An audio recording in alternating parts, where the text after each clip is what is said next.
দুটো মোটর আছে, এই দুটোতে লাগবে। এটাতে সেন্সর আছে না, সেন্সরের সাথে লাগবে। তারপর আমাদের যে ডিসপ্লে আছে, ডিসপ্লেতে এই কারণে আছে 220 লাগতেছে। আর 3 ফেজের থেকে আমি যেমন একটা ফেজ নেব, আর আছে নিউটন 220 হয়ে যায়। আর 3 ফেজ মাপার পদ্ধতি কি? Phase to phase, phase newton মাপলে কি হবে? 220 দেখা যাবে, 220 volt.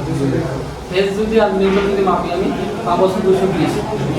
R phase to phase যদি মাপি 380 ভোল্ট পাবো। তাহলে অনেকেই বুঝতেছে যে আমি 3 ফেজে মাপতে কিভাবে মাপলেন? নাম বেশি নেই, বাধা বেশি, রেজিস্ট্যান্স বেশি, রেজিস্ট্যান্স নাম বেশি, রেজিস্ট্যান্স মানে বাধা, রেজিস্ট্যান্স বাধা। যদি ছোটো হয় না আমার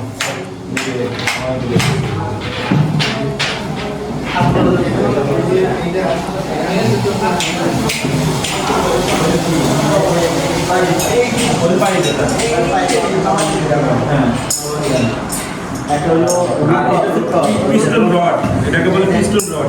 এটা ভিতরে যে একটা রড আছে, না কানেক্টিং রড, কানেক্টিং রড। এটা ভিতরে যে একটা রড আছে, এটা কয়েল না, এটা এটা আছে না, এটা রোটর।